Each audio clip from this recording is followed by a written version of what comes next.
spoke unto Mushir and unto Aharon, saying, Cut ye not off the tribe of the families of the Kohathites, from among the Levites, holy ones set apart, that they may live and not die when they draw near the most set apart things. Aharon and his sons shall appoint each to his burden, but they shall not see when the holy things are covered, lest they die. Tribes within tribes, called by the name, families of Levi, each to their flame. From Kohath to Gershon and Merari sons, set apart for service till the work is done. No inheritance given, but the presence of Yahweh. Tribes within tribe, His order is low. These are they that were numbered of Levi, of Gershon, Kohath, and Merari's line. Amram begat Moshe and Aharon, and Miriam their sister assigned divine. But Nadab and Abihu died before Yahweh. For strange fire burns when the heart goes astray. Tribes within tribes, called by the name, families of Levi, each to their flame. From Kohath to Gershon and Merari sons, set apart for service till the work is done. No inheritance given, but the presence of Yahweh. Tribes within tribe, His order is law. Joshua gave them cities by their lot, Ephraim, Zebulun, each one their spot. The Levites remained faithful in praise to guard the house of Yahweh. All their days they stood to bless with voices high. The Kohathites, Korhites, lifting His cry. Over every tribe a ruler was known, each by their families the bloodline shown. Judah, Issachar, Naphtali's men, Ephraim, Manasseh, the 12 again. David's host counted 24,000 each. Courses of honor each month they'd read.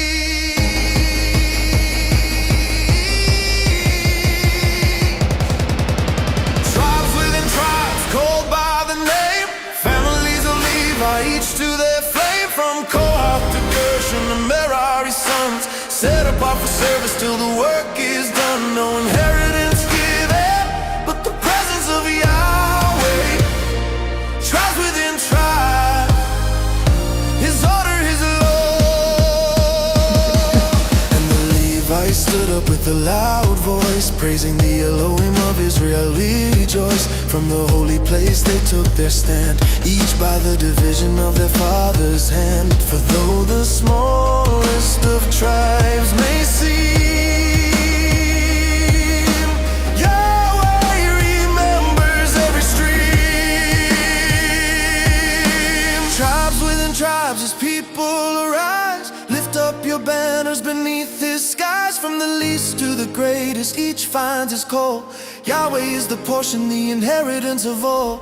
Tribes within tribes, forever we stand. A nation of order by Yahweh's command.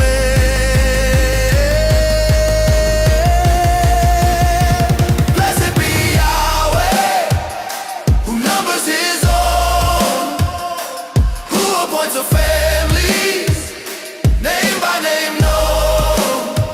For His people are one, though many in kind. Tribes within tribe, forever come by.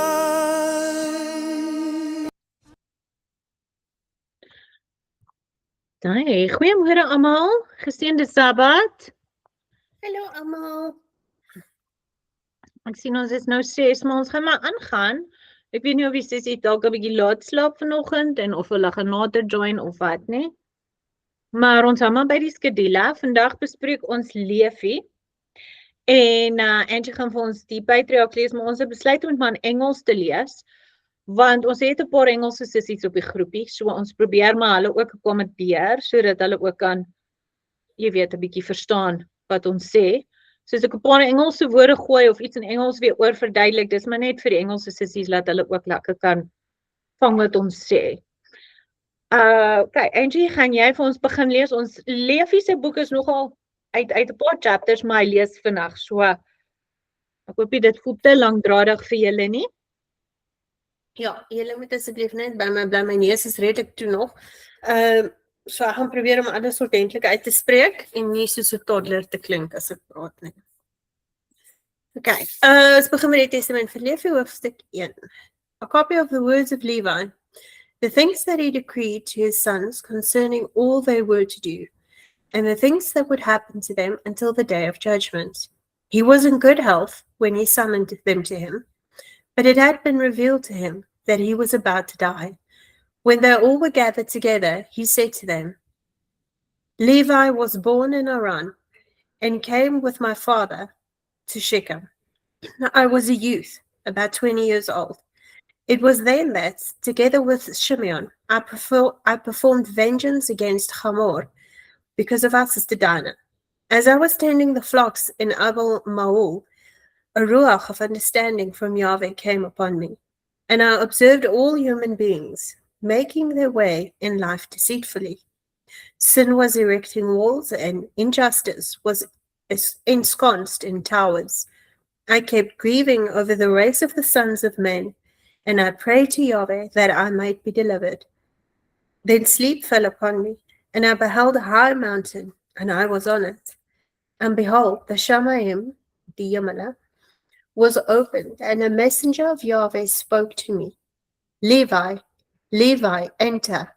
And I entered the first Shamayim, and saw there much water suspended. And again I saw a second Shamayim, much brighter and more lustrous, for there was a measureless height in it. And I said to the messenger, Why are these things like this? And the messenger said to me, Do not be amazed concerning this, for you shall see another Shamayim, more lustrous and beyond compare. And when you have mounted there, you shall stand near Yahweh.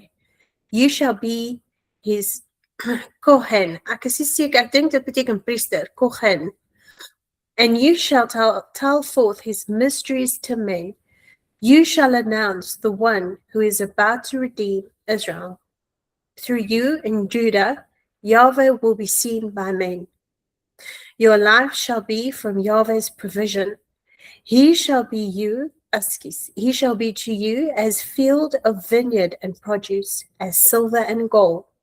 Listen, therefore, concerning the Shamayim, which has been shown to you. The lowest is dark for this reason. It sees all injustices of humankind and contains fire, snow, and ice, ready for the day determined by Elohim's righteous judgment. In it are all the holy of those souls of those dispatched to achieve the punishment of mankind. In the uppermost Shamayim of all dwells the great splendor, in the most holy, superior to all. There with him are the chief messengers, who minister and make propitiation to Yahweh for all the sins of ignorance of the righteous. They represent to Yahweh a pleasing odor, a rational and bloodless oblation. In the Shamayim below them are the messengers who carry the responses to the messengers of Yahweh's presence. There with him are thrones and authorities. Their praises to Elohim are offered eternally. So when Yahweh looks upon us, we all tremble. Even the Shamayim and the earth and the abysses tremble before the presence of his majesty. But the sons of men, being insensitive to these matters, keep sinning and provoking the anger of the Most High. Know then that Yahweh will effect judgment on the sons of men. For even when stones are split, when the sun is extinguished, the waters are dried up, fire is cowed down, all creation is distraught, invisible spirits are vanishing, and Gehinnom is snatching spoils by sufferance of the Most High. Men, unbelieving still, will persist in their wrongdoing. Therefore they shall be condemned with punishment. The Most High has given heed to your prayer, that you be delivered from wrongdoing, that you should become a son to him, and minister and Kohen in his presence. Ek het hierso agter 'n woordeboek geskies wat al hierdie oorspronklike Hebreëse woorde vir ons translate. Dis net partykeer vir my moeilik. Ek kan nie altyd almal onthou nie. So as jy wil, het my net 'n oomblik gee kan ek dit vind gehou. Skiesie. Ek wil dit nou al gedoen het, maar ek was distracted gewees. Weet jy wat beteken kohen, Monty? Nee? Okay. Ekskuus, nee, weet jy, ek het myself gemute gehad. Ek is nie 100% seker. Ek dink kohen beteken ook soos 'n soort van 'n priester of 'n priesterlike job wat gedoen word. Dis wat ek vermoed. Okay. Ja. Ek het hom hier so. Kohen, ja, dis priest. Kohenim is priests. Ja, dis hy. En Kohen HaGadol is high priest. Okay. And minister as priests in his presence. The light of knowledge you shall light up in Jacob, and you shall be as the sun for all the posterity of Israel. Barakah shall be given to you and to all your posterity, until through his son's compassion Yahweh shall visit all the nations forever, although your sons will lay hands on him in order to impale him.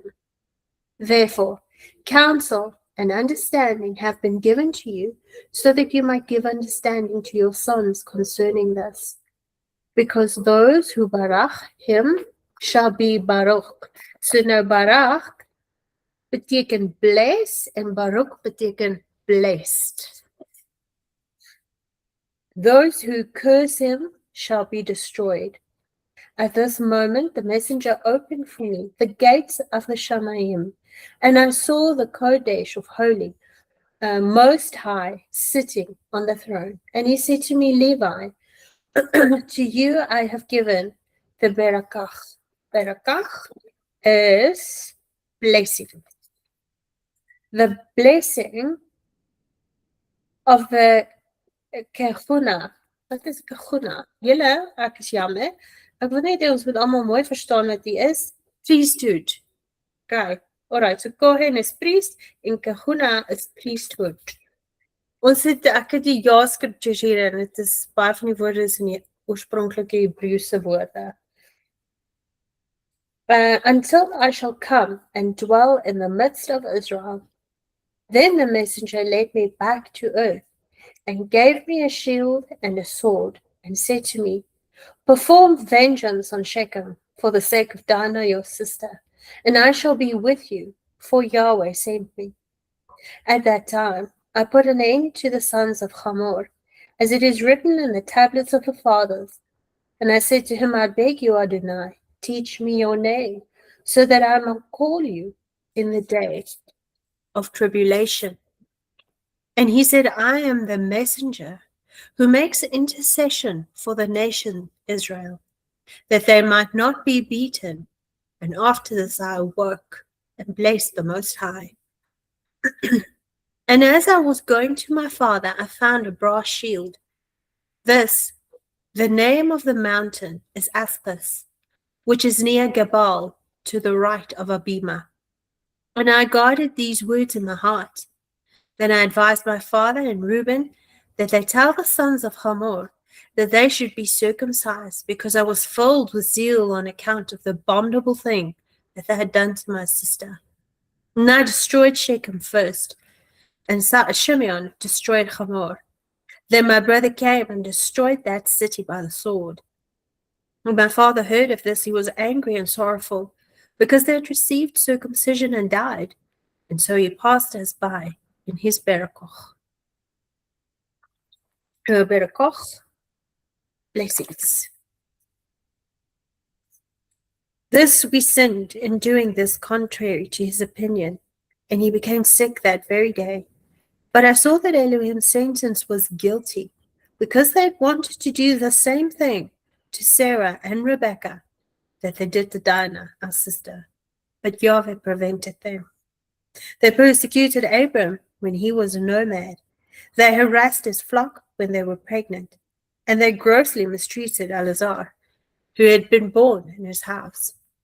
This is how they treated the nomadic people, seizing their wives and murdering them. But the wrath of Elohim ultimately came upon them. And I said to my father Jacob, through you Yahweh will bring the Canaanites to nothing, and will give their land to you and your descendants after you. For from this day forward Shechem shall be called city of senseless. Because as one might scoff at a fool, so we scoffed at them. Because by defiling my sister, they committed folly in Israel.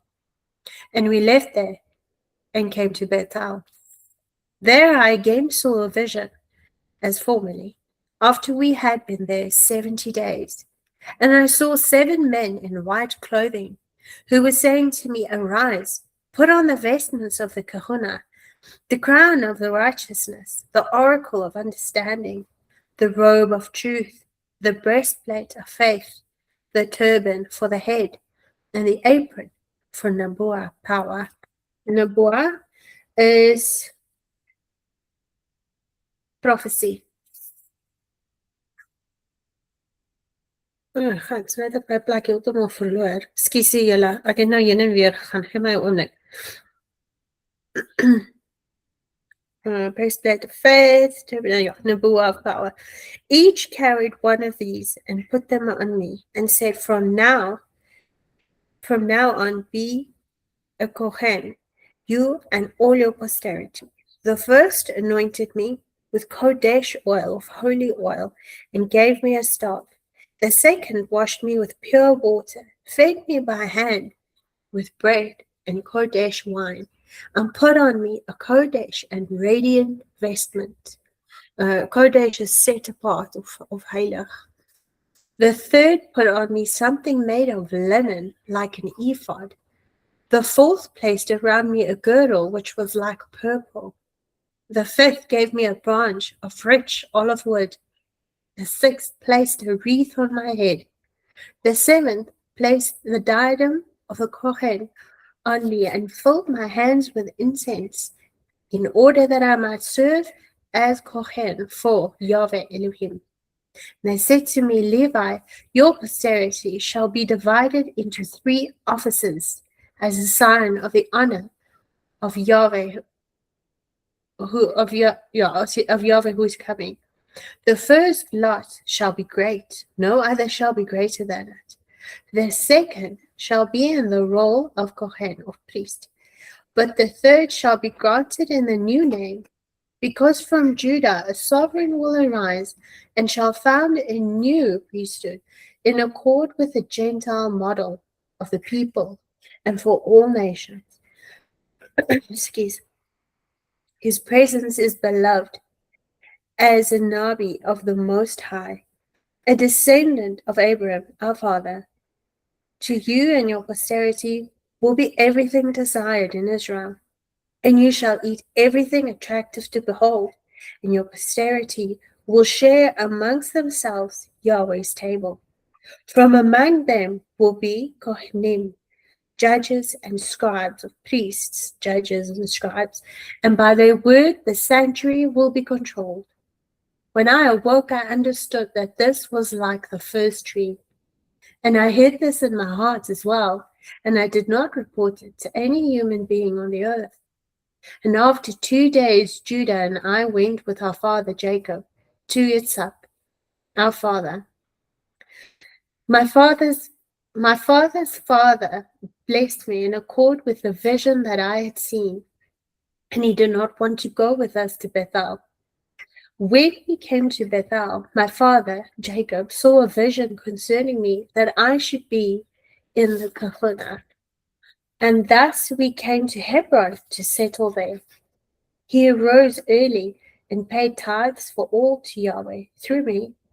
And Yitzhak came a calling continually to bring to my remembrance the Torah of Yahweh, just as the messenger had shown me.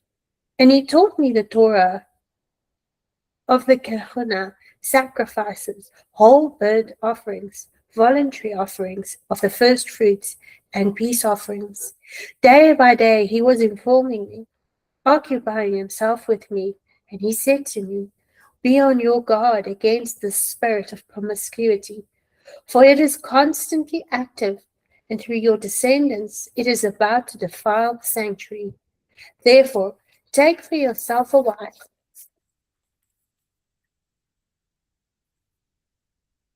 while you are still young, a wife who is free of blame and profanation, who is not from the race of alien nations.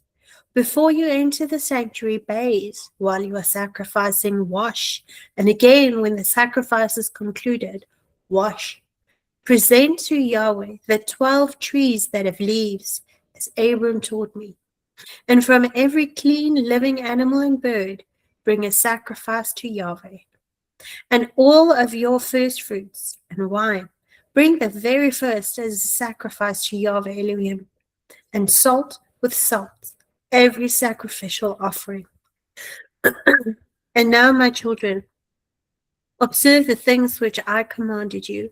Since what I heard from my ancestors I have told you. See, I am free of responsibility for your impiety, or for any transgressions which you may commit, until the consummation of the ages, in leading Israel astray, and in fomenting in it great evils against Yahweh. And you shall act Torahlessly in Israel, with the result that Jerusalem cannot bear the presence of your wickedness. But the curtain of the Haikal will be torn, the priesthood of the temple altars will be torn, so that it will no longer conceal your shameful behavior.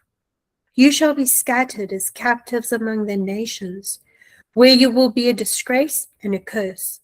For the house which Yahweh shall choose shall be called Jerusalem, as the book of Hanok, the righteous, maintains. I was 28 when I took a wife. Her name was Melka. She conceived and gave birth to a son, and I gave him the name Gershon, because we were sojourners in the land. And I saw that as concerns him, he would not be in the first rank. And Kehath was born in the 35th year of my life before sunrise. And in a vision, I saw him standing in the heights, in the midst of the congregation. This is why I called him Kehath. That is the ruler of greatness and reconciliation. And she bore me a third son, Merari, in the 40th year of my life. And since his mother bore him with great pain, I called him Merari. That is bitterness. Jochebed was born in Mitzrayim in the 64th year of my life. For by that time I had a great reputation in the midst of my brothers. And Gershon took a wife who bore him Lamni and Semi. And sons of Kehath were Amram, Issachar, Hebron, and Uziel. And the sons of Merari were Mahli and Mushli. And in the 94th year, Amram took Jochebed, my daughter, as his wife, because he and my daughter had been born on the same day. I was 8 years old when I entered the land of Canaan, and 18 years old when I killed Shechem. At 19 years, I served as a priest. At 28 years, I took a wife, and at 48, I entered Mitzrayim. See, my children, you are a third generation. During my 118th year, Joseph died. And now, my children, I command you, reverence Yahweh your Elohim with your whole heart, and walk according to his Torah in integrity. Teach your children letters also, so that they may have understanding throughout all their lives, as they ceaselessly read the Torah of Elohim. For everyone who knows the Torah of Elohim shall be honored wherever he goes. He shall not be a stranger. He shall acquire many more friends than his parents, and many men will want to serve him and to hear the Torah from his mouth. Therefore, my sons, do righteousness on earth, in order that you might find it in the Shamayim. Sow good things in your beings, and you will find them in your lives. If you sow evil, you will reap every trouble and tribulation. Acquire wisdom in the reverence of Yahweh, because if a captivity occurs, if cities and territories are laid waste, if silver and gold and every possession are lost, nothing can take away the wisdom of the wise man except the blindness of impiety and the obtuseness of sin. For if anyone preserves himself from these evil deeds, his wisdom shall be radiant, even among his opponents. It will be found to be a homeland in a foreign territory, and a friend in the midst of his enemies. Whoever teaches good things and practices them shall be enthroned with sovereigns, as was Joseph, my brother. And now, my children, I know from the writings of Hanok that in the end time you will act impiously against Yahweh, setting your hands to every evil deed. Because of you, your brothers will be humiliated, and among all the nations you shall become the occasion for scorn. For your father Israel is pure with respect to all the impieties of the Kohanim. Who shall lay their hands on the Savior? As the Shamayim is pure above the earth, and you should be the lights of Israel, as the sun and the moon. For what will all the nations do if you become darkened with impiety? You will bring down a curse on your nation, because you want to destroy the light of the Torah, which is granted to you for the enlightenment of every man, teaching commandments which are opposed to Elohim's just ordinances. You will plunder Yahweh's offerings. For from his shed you steal choice parts, contentiously eating them with whores. And out of covetousness you will teach the commandments of Yahweh. Wedded women shall you pollute, and the virgins of Jerusalem shall you defile. And with harlots and adulteresses shall you be joined. And the daughters of the Gentiles shall you take to wife, purifying them with an unlawful purification, and your union shall be like unto Sodom and Gomorrah. You will be inflated with pride over your kahuna, or priesthood, exalting yourselves not merely by human standards, but contrary to the commands of Elohim. With contempt and laughter you will deride the holy things. Therefore the Mikdash, which Yahweh chose, shall become desolate through your uncleanness, and you will be captives in all the nations, and you shall be to them a revolting thing, and you shall receive scorn and eternal humiliation through the judgment of Elohim. All who hate you will rejoice at your destruction, and unless you had received mercy through Abram, Yitzhak, and Jacob, our father, not a single one of your descendants would be left on the earth. Now I have come to know that for 70 weeks you shall wander astray and profane the kahuna and defile the sacrificial altars. You shall set aside the Torah and nullify the words of the Nevi'im by your wicked perversity. You persecute your just men, and you hate the pious. The word of the faithful you regard with revulsion. A man who by the power of the Most High renews the Torah, you name deceiver. And finally you shall plot to kill him, not discerning his eminence. By your wickedness you shall take innocent blood on your heads. I tell you, on account of him, your holy places shall be razed to the ground. You shall have no place that is clean, but you will be as a curse and a dispersion among the nations, until he will again have regard for you, and will take you back in compassion. Because you have heard about the 70 weeks, listen also concerning the kahuna. In each Yobel there shall be a kahuna. In the first Yobel, I think Yobel is Jubal of us.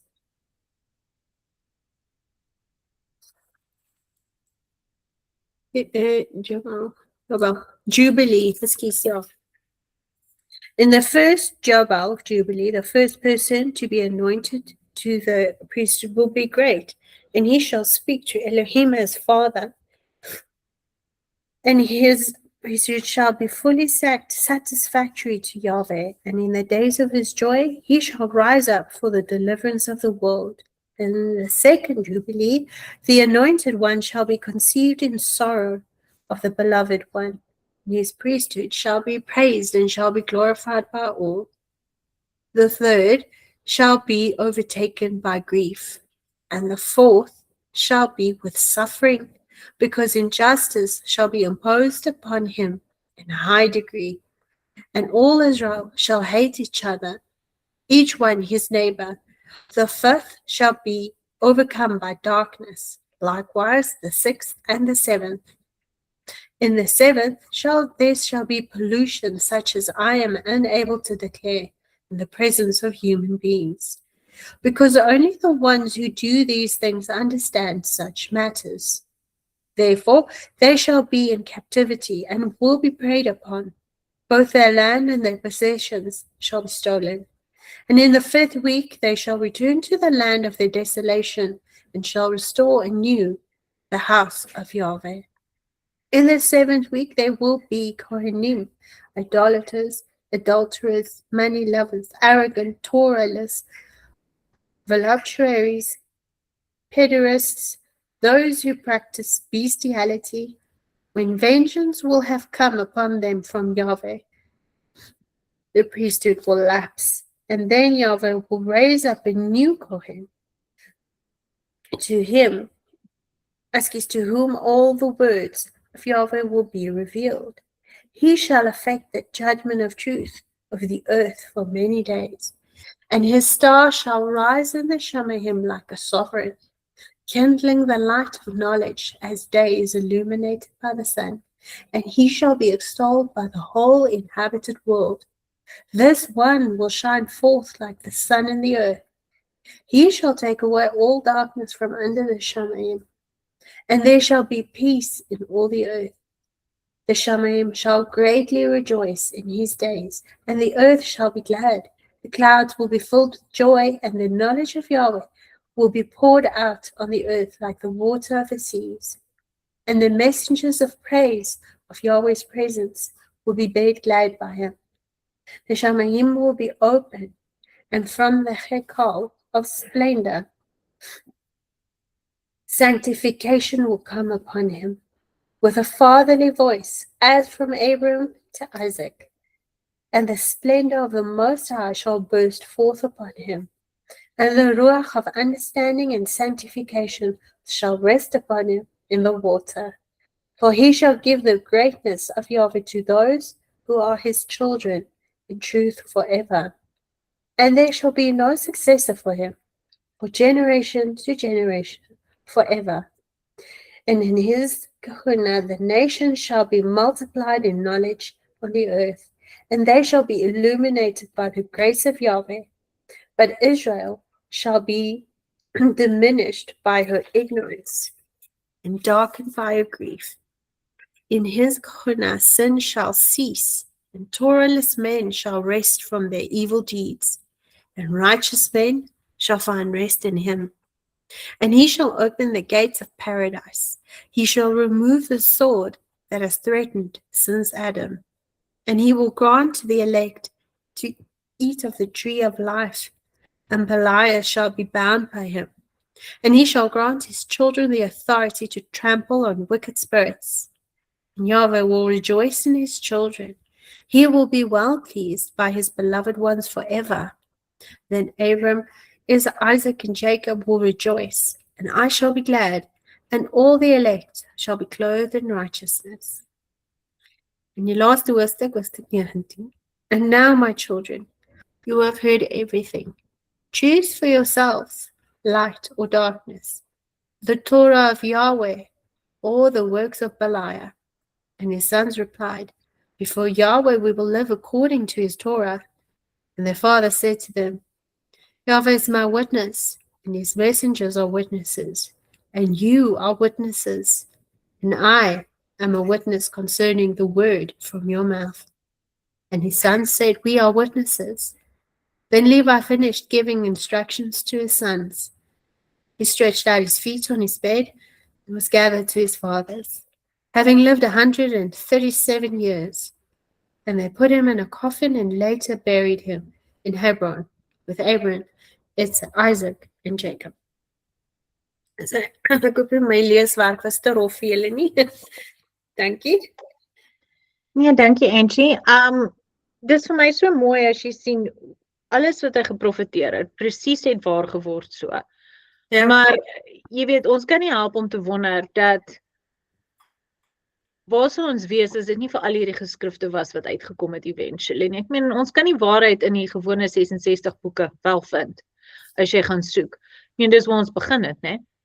Maar al hierdie ekstra boeke is net so verrykend en so mooi. Ja. En ek is dankbaar dat Vader dit vir ons gegee het in hierdie tye, sodat ons soveel meer kan verstaan en leer uit dit uit. Ja, en die mense kan baie duidelik verstaan ook nou hoekom dit weggesteek is of uitgehaal is. En vir so lank, waar mense dit nie gesien het of vanuit geweet het nie. Dan kan 'n mens verstaan hoekom nog soveel misleiding is. Ja, want as jy gaan kyk in die tyd van Salomo, of sy seun Rehabeam, toe hy koning word, hoe die ander 10 stamme weggebreek het. En in daai tyd het Jerobeam, hy was die opposing koning gewees teen Rehabeam. En hoe hy die mense weggelei het in ballingskap en so aan. Dan sal jy sien daar, as jy gaan lees, hoe hy priesters opgerig het. Want Levi het nog ons by Juda en Benjamin gebly, na? Hulle het onder Rehabeam gebly. Maar Jerobeam se mense, die ander 10 stamme wat weggebreek het, hy het hulle geroep en gesê, wie ever wil priester wees, moet kom priester wees. En dit is presies wat die kerke vandag doen. Hy kry gier vandag en nou wil hy gaan dominee word en dan alles absoluut wetteloos, soos Levi gesê het daarso.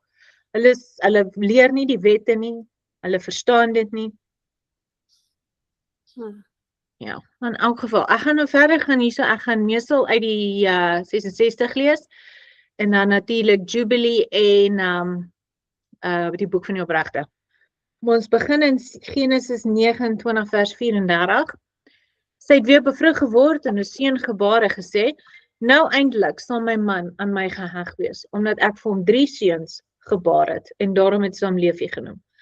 So in Genesis 49 lees ons Jakob se uitspraak oor Levi, as gevolg van sy geweld teenoor Shechem.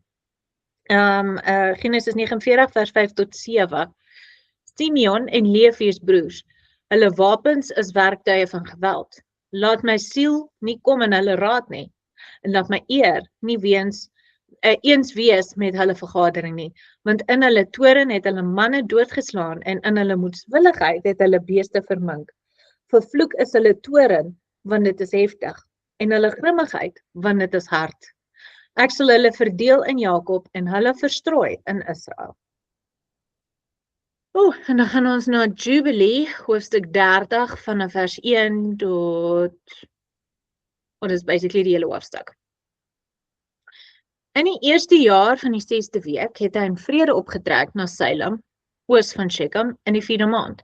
Daar het hulle Dina, die dogter van Jakob, na die huis van Shechem, die seun van Hamor, die Hewit, die prins in die land geneem, en hy het met haar gelê en haar onteer. Sy was 'n klein dogtertjie, 'n kind van 12 jaar. En hy het by sy vader en haar broers gepleit dat sy aan hom as vrou gegee mag word. So ons het nou hierdie gelees, so ek gaan nou 'n paar van hierdie nou skiep, laat ons nou nie weer die hele storie oor en oor lees nie.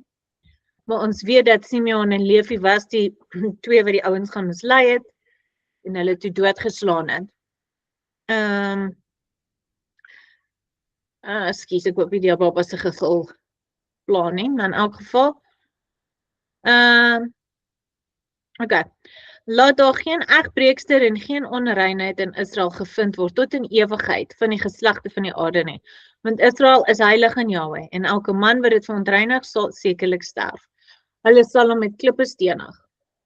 Want so is dit verorden en geskryf in die tafels van die hemele aangaande al die saad van Israel. Hy wat dit verontreinig sal sekerlik sterwe en hy sal met klippe gestenig word.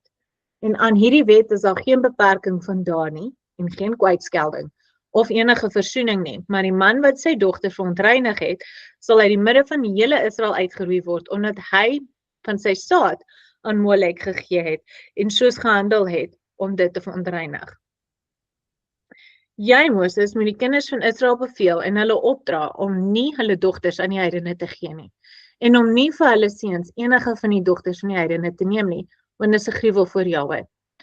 Om hierdie rede het ek vir julle in die woorde van die wet al die dade van die Shekemiete geskryf, wat hulle teen Dina gedoen het, en hoe die seuns van Jakob gesê het, ons sal nie ons dogters aan 'n man gee wat onbesnede is nie, want dis 'n skande vir ons. En dit is 'n smaad vir Israel, vir diegene wat gee en vir diegene wat die dogters van die heidene neem, want dit is onrein en 'n gruwel vir Israel. En Israel sal nie vry wees van hierdie onreinheid as dit 'n vrou van die dogters van die heidene het, of enige van sy dogters aan 'n man gegee het, wat van enige van die heidene is nie. Want daar sal 'n plaag op plaag wees, en vloek op vloek, en elke oordeel en plaag en vloek, sal hom as hy hierdie saak doen, of sy oorsluit vir diegene wat onreinheid pleeg, of diegene wat die mikdash van Jahwe verontreinig, of diegene wat sy heilige naam ontheilig, die hele nasie sal saam geoordeel word vir al die onreinheid en boosheid hiervan. Daar sal geen aansien van persone wees nie, geen aanneming van eerstelinge en offers en brandoffers en vet by sy hande nie, ook nie die geur van soet reetwerk, om dit te aanvaar nie, en so is dit vir elke man of vrou in Israel, wat die mikdash verontreinig. En jy gaan ons net kan kyk daar, wat is mikdash? Want ons het al lekker idee het waarvan hulle praat daar. Om hierdie Ek gaan dit soek gaan in. Om hierdie rede het ek jou bevele gesê, getuig hierdie getuienis in Israel, sien wat die Shekemiete en hulle seuns geword het, en hoe hulle oorgelewer is in die hande van die 2 seuns van Jakob. En hulle het hulle onder pyniging doodgemaak, en dit was vir hulle tot geregtigheid, en dit is vir hulle neergeskryf tot geregtigheid. Okay, ek gaan gou hierso. Okay, dan in comments it's a mikdash is sanctuary of holy place, consecrated space. Derived from the root, nie daai uitspreek nie, meaning to be set apart, to be holy or dedicated. Ja, so as jy jou apart gesteldheid ingee of opgee vir ondertrou met ander nasies, dan kry jy die straf oor jou, né? Okay. En die saad van Levi is gekies vir die priesterskap en om die Lewiete te wees, sodat hulle voor Jahwe kan dien soos ons voortdurend, en dat Levi en sy seuns vir ewig geseënd mag wees. Want hy was vurig om geregtigheid en oordeel en wraak uit te voer op almal wat teen Israel opgestaan het. En so skryf hulle as getuie ten gunste van hom op die tafels van die hemele. Geseën en geregtigheid vir Elohim van almal. Seëning en geregtigheid, ekskuus. En ons onthou die regverdigheid wat die man gedurende sy lewe vervul het. In alle tydperke van die jaar, tot duisende geslagte, sal hulle dit opteken. En dit sal na hom en na sy nageslagte na hom kom. En hy is op die tablette van die hemele aangeteken as 'n vriend en 'n regverdige man. So ons ook onthou as ons in die boek van Levi gelees het, dat Vader is die een wat voor gesê het, hy moet Shekem gaan doodmaak, vir wat hy gedoen het in Dina. So wel, Jakob het wel, hy was ontstel oor hoe hulle dit gedoen het, want hulle het, hulle was agterbaks gewees in hulle manier hoe hulle Shekem tot straf gebring het. Maar, en hy sê hulle was uitermate aggressief en gewelddadig gewees, dat hulle selfs beeste vermink het. So, ons moet onthou dat Jakob nie teen Vader se instruksie gepraat het nie. Hy was net uit 'n probleem gehad met hoe hulle te werk gegaan het om dit te doen. Okay, ons lees verder in vers 21, ekskuus. Al hierdie verslag het ek vir julle geskryf en julle beveel om aan die kinders van Israel te sê, dat hulle nie sonde moet doen, of die wette moet oortree, of die verbond moet verbreek, wat vir hulle verorden is nie. Dat hulle dit moet voltooi en as vriende opgeteken moet word. Maar as hulle oortree en onreinheid op elke manier werk, sal hulle op die tablette van die hemele as teestanders aangeteken word. En hulle sal uit die boek van lewe vernietig word, en hulle sal aangeteken word in die boek van diegene wat vernietig sal word, met diegene wat uit die aarde uitgeroei sal word. En op die dag toe die seuns van Jakob Shekem doodgemaak het, is 'n skriftelike getuienis in hulle guns in die hemel opgeteken, dat hulle geregtigheid en opregtheid en wraak op die sondaar uitgevoer het. En dit is geskryf as 'n seëning. Hulle het Dina, hulle suster, uit die huis van Shechem gebring en hulle het alles wat in Shechem was gevange geneem. Hulle skape en hulle beeste en hulle donkies en al hulle rykdom en al hulle vee. En hulle het alles na Jakob, hulle vader, gebring. En hy het hulle verwyd omdat hulle die stad met die swaard getref het, want hy het gevrees vir diegene wat in die land woon, die Kanaaniete en die Perisiete. En die vrees van Jahwe was op al die stede rondom Shechem, en hulle het nie opgestaan om die seuns van Jakob te agtervolg nie, want skrik het op hulle geval. So ja, wel hierso is het moontlik dat Jakob wel 'n bietjie bekommerd was, want hy het hulle gesien as die minderheid. Maar ons lees verder soos die storie aangaan. Hierdie was daar stede wat teen hulle wou opstaan. En dan het Jakob saam met sy seuns gaan weg en hulle het die stede verslaan. So op die einde van die dag sal ons sien dat hy was dalk 'n bietjie bekommerd geweest oor die ander stede wat teen hulle gaan opstaan, maar hy het nooit teruggestaan vir 'n fight nie. Hy het saam met sy seuns in die fight ingetree. Hierdie hele hoofstuk word bevestig in die boek van die opregte in hoofstuk 34, as jy 'n tweede witness op dit gesoek het. Ek lees vir ons verder uit Jubilee 31, vanaf vers 8. En Jakob het ingegaan na Isak sy vader in die kamer waar hy gelê het en sy 2 seuns was by hom. En hy het die hand van sy vader geneem en hom vooroor gebuig en hom gesoen. En Isak het aan die nek van Jakob sy seun vasgeklou en op sy nek gehuil. En die duisternis het die oë van Isak verlaat. En hy het die 2 seuns van Jakob, Levi en Juda, gesien en hy het gesê, is dit jou seuns, my seun? Want hulle is soos jy. En hy het vir hom gesê dat hulle werklik sy seuns was. En jy het inderdaad gesien dat hulle werklik my seuns is. En hulle het nader na hom gekom en hy het gedraai en hulle gesoen en hulle albei saam omhels. En die gees van Naboa het in sy mond neergedaal van profesie. En hy het Levi aan sy regterhand geneem en Juda aan sy linkerhand. En hy het eers na Levi gedraai en begin om hom eerste te seën en vir hom gesê, mag die Elohim van almal, die ware Adon van alle eeue, jou en jou kinders deur alle eeue seën. Mag Jahwe aan jou en jou nageslag grootheid en groot aansien gee. En jou nageslag uit alle vlees nader tot hom laat kom en om in sy heiligheid te dien as die boodskappers van die teenwoordigheid en as die heiliges, soos hulle na die nageslag van jou seuns weer aansien in grootheid en Kodesha, ek neem aan dit is ook geheiligheid of geheiligdes, en mag hulle groot maak tot in alle geslagte. Hulle sal vorste en regters wees en hoofde van al die saad van die seuns van Jakob. Hulle sal die woord van Jahwe in geregtigheid spreek en hulle sal al sy regterlike besluite in geregtigheid regverdig regeer. Hulle sal my wee aan Jakob en my paaie aan Israel verklaar. En geseën van Jahwe sal in hulle seëninge van Jahwe sal in hulle monde gegee word om al die saad van die geliefdes te seën. Jou moeder het jou naam Levi genoem en tereg het sy jou naam genoem. Jy sal aan Jahwe verbind wees en die metgesel van al die seuns van Jakob wees. Laat sy tafel joune wees en jy en jou seuns sal daarvan eet en mag jou tafel vol wees vir alle geslagte. En jou kos nie ontbreek tot in alle geslagte nie. En laat almal wat jou haat voor jou neerval en laat al jou teestanders uitgeroei word en vergaan. En geseënd is hy wat jou seën en vervloek is elke nasie wat jou vervloek. In Jubilee 45 vers 16 lees ons dat Jakob met sy afsterwe al sy boeke vir Levi gegee het, sodat hy sy broers en nakomlinge uit dit kon leer. Soos ons nou gelees in die boek van Levi, het hy vir hulle geleer wat in die boek van Enoch gestaan het. So hy het al sy pa se boeke geërf en hy het sy broers geleer uit dit uit. In Exodus lees ons die storie van die goue kalf wat Aaron vir die volk gemaak het. Exodus 32 vanaf vers 19. Toe hy naby die laar kom en die kalf en die koordanse sien, het die toorn van Moses ontvlam. En hy het die tafels uit sy hande gegooi en hulle onder aan die berg verbrysel. En hy het die kalf geneem wat hulle gemaak het, in die vuur verbrand en dit fyn gemaal. Toe het hy dit op die water gestrooi en die kinders van Israel dit laat drink. En Moses het vir Aaron gesê, wat het hierdie volk jou gedoen, dat jy so groot sonde oor hulle gebring het? En toe antwoord Aaron, laat die toorn van my Heer nie ontvlam nie. U self ken die volk, dat hulle deur en deur sleg is. Hulle het dan aan my gesê, maak vir ons gode wat voor ons uittrek, want hierdie Moses, die man wat ons uit Egipte laat optrek het, ons weet nie wat van hom geword het nie. Daarop het ek hulle geantwoord, wie goud het, laat dit afruk, en wie En hulle het dit aan my gegee en ek het in die vuur gegooi en hierdie kalf het daaruit gekom.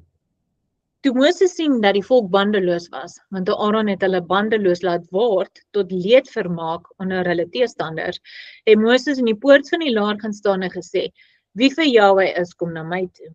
Toe het al die seuns van Levi by hom versamel. En hy het vir hulle gesê, so spreek Jahwe, die God van Israel, laat elkeen sy swaard aangord aan sy heup.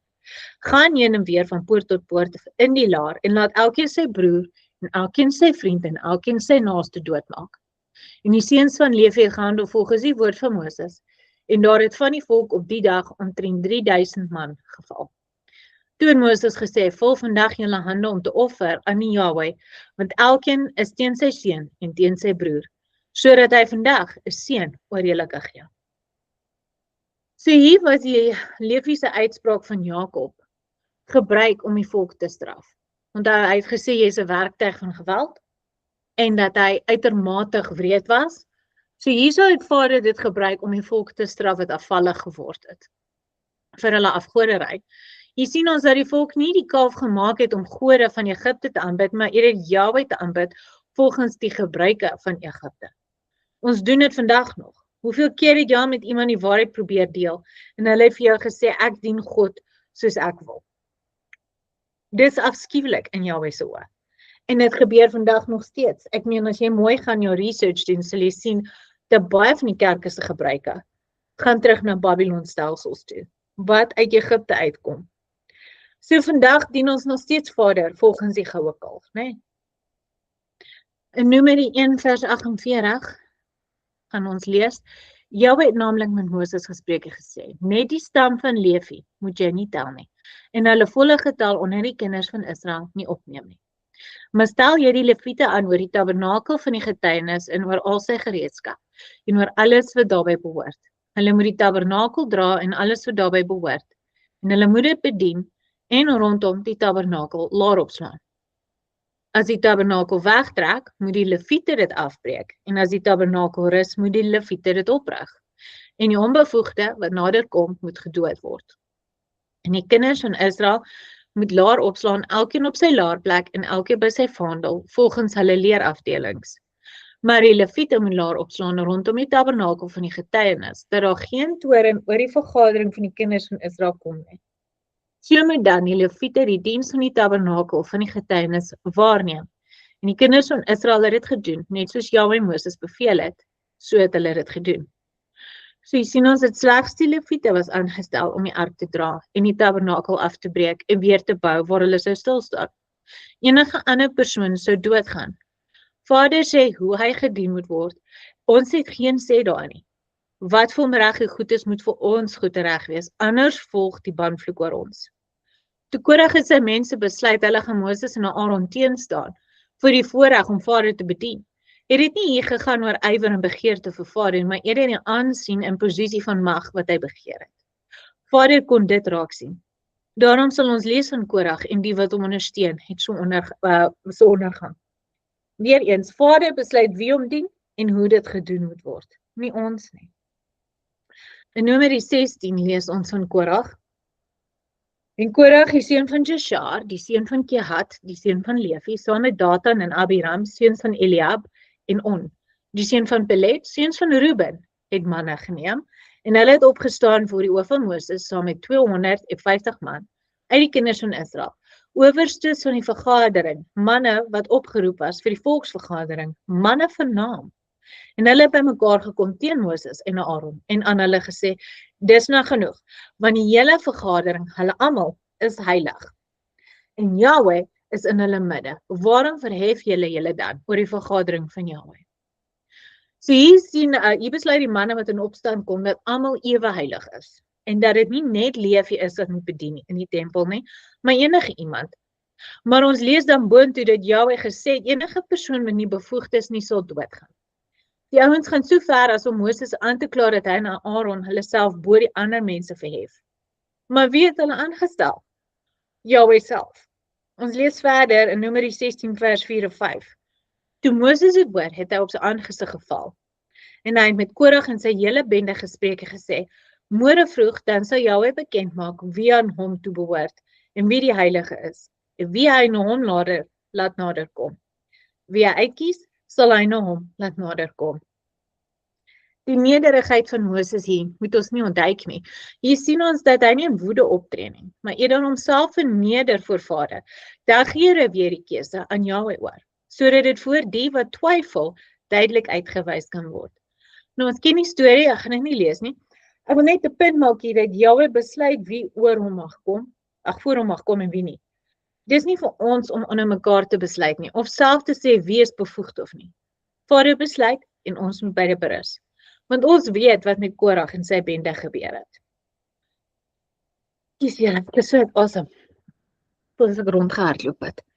Numeri 16 vers 32 tot 33. En die aarde het sy mond oopgemaak en hulle verslind saam met hulle huisgesin. En al die mense wat aan Korag behoort het, en al die goed. So het hulle dan met alles wat hulle sin was, lewendig na die doderyk afgedaal.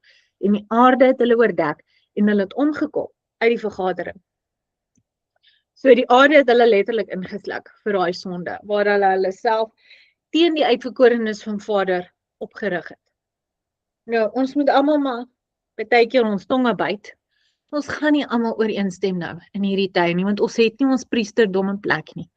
Ons het nie profete wat ons kan help skrif verstaan of Vader se boodskap oor te dra nie. Ons tas amper die donker rond op hierdie stadium. Al wat ons het is die skrif en die Heilige Gees om ons te lei om dit te verstaan. Partykeer het ons broers wat ons help dit verstaan en insien.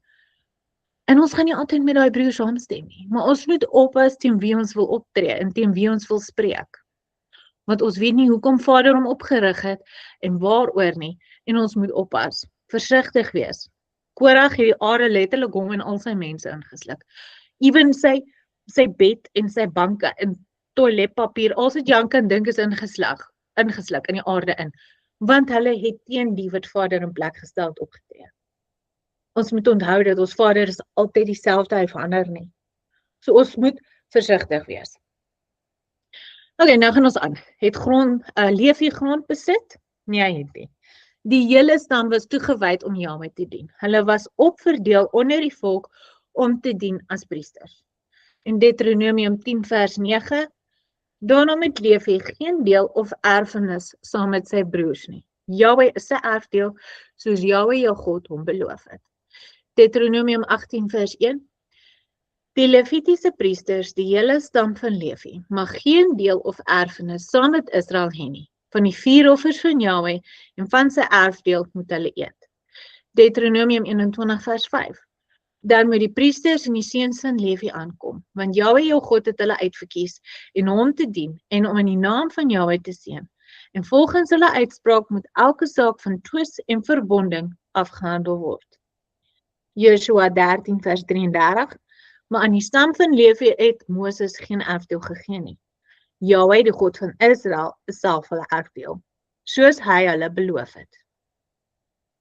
So hier gaan ons nou sien, Levi is een van die mees besonderste seuns van Jakob, waar Reuben die eerstgeboortereg verloor het en Simeon vir sy geweld verstrooi is, sien ons by Levi 'n merkwaardige verhaal van ywer wat deur Jahwe geheilig word.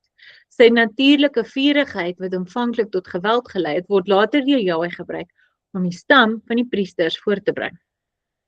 Levi se sterkpunte is sy ywer vir geregtigheid. Levi het 'n intense haat vir sonde en onreg gehad. Dit is duidelik tydens die voorval van Sichem.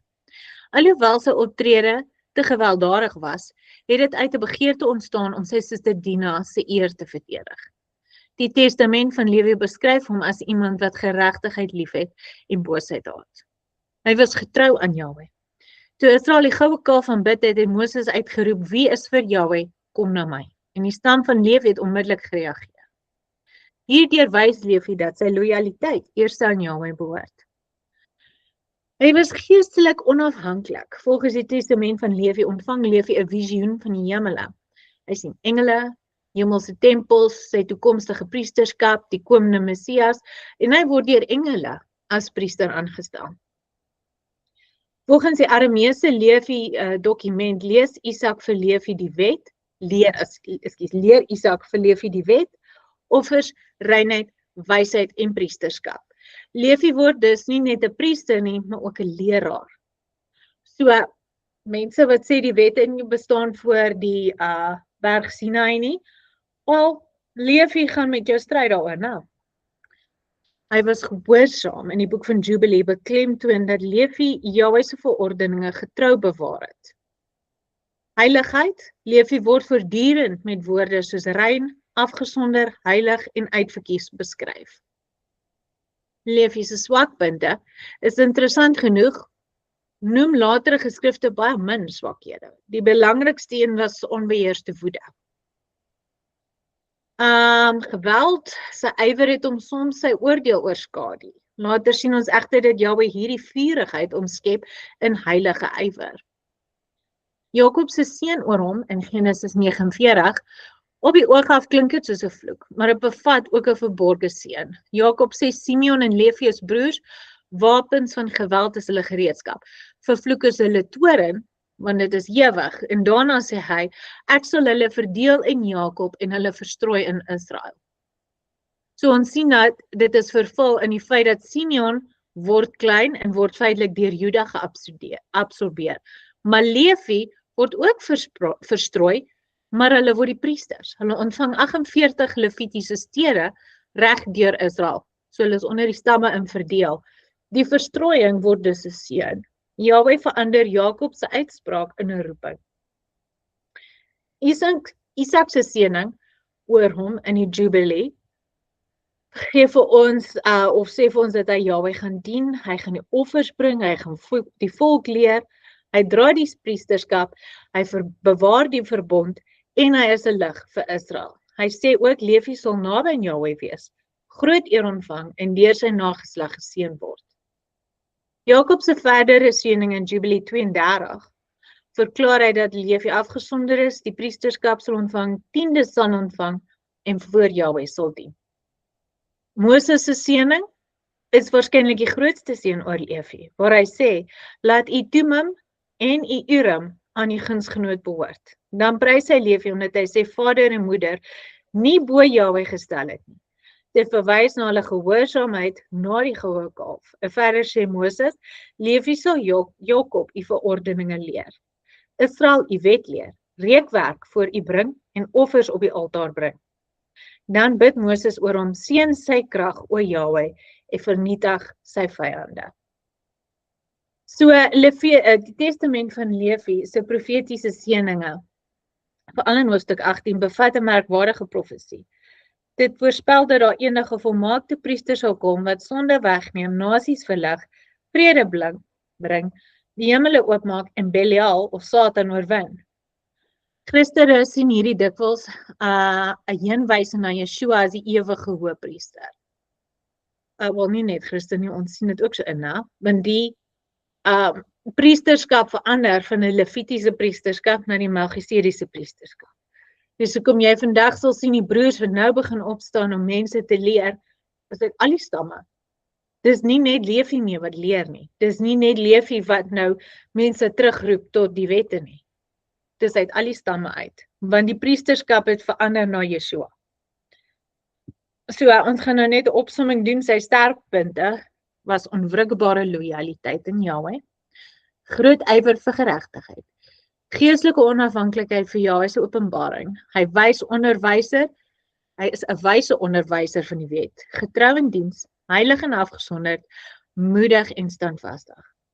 Sy swakpunte was onbeheerste woede, oormatige geweld in sy jeug en 'n neiging om ywer bo genade te plaas. So die groot les uit Levi se lewe. Levi se verhaal wys dat Jahwe 'n mens se natuurlike temperament kan heilig en omskep. Dieselfde vurigheid wat hom as jong man tot oormatige geweld gedryf het, het later 'n heilige ywer geword, waardeur sy stam die priesters, onderwysers van die wet en bewaarders van die verbond geword het. Levi leer ons dat wanneer ywer aan Jahwe onderwerp word, dit 'n instrument van seën kan word, eerder as 'n bron van vernietiging. So ek hoop hierdie het vir julle waarde toegevoeg en ons het sin gemaak wat ons gesê het. Ons sal soos gewoonlik weer die ding vir julle net post, die wat wil teruggaan, skrifte lees, of net weer wil deurgaan. Dit sal op die Bring Jou Lampie YouTube channel wees. Is daar enige vrae?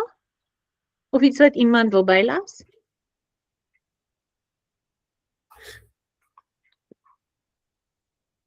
Angie? Nee, ek vra O. van my of nie. Okay, ek sien jy het jou mute afgegaan, ek dog jy wil iets sê.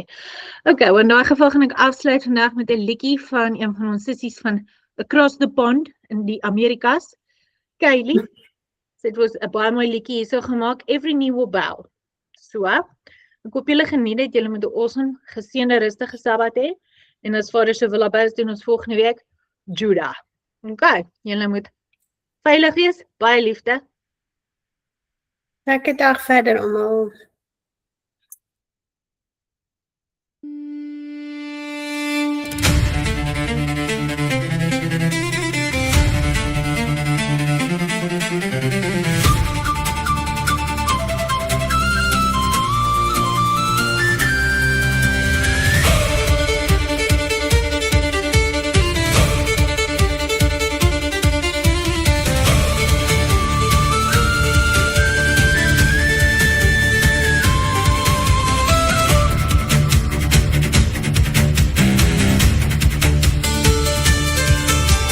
Boots in the dust, breath in the cold, storm on the mountain, stories foretold. Kings lose their crowns, gold turns to rust. Every proud tower falls to the dust.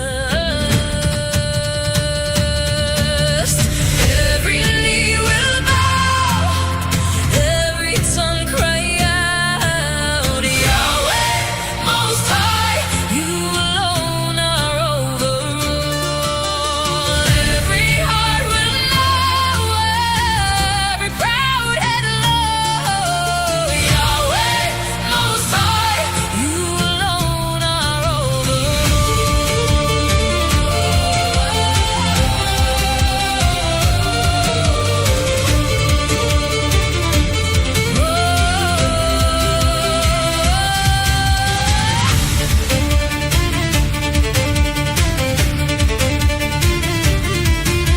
Banners once raised, now hanging fate, steel in our hands shakes as we pray. Thunder rolls close, fire in the sky. All of creation answers your cry. Every knee will bow, every tongue cry out, Yahweh, Most High, You alone are overall.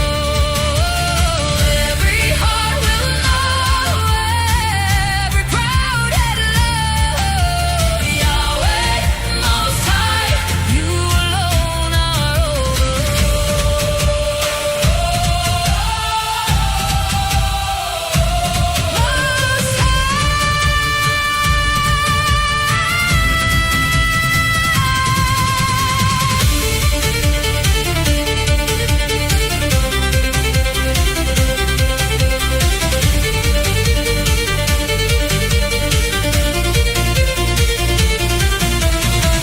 From the islands, from the ice fields, from the warships, from the wheat fields. every tribe sings. One great shout, Name above names, casting our crowns.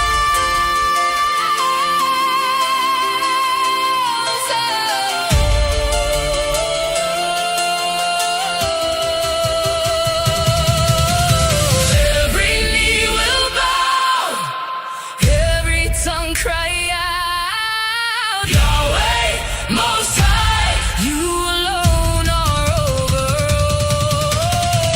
Every heart will know, every proud head low, Yahweh, Most High, You alone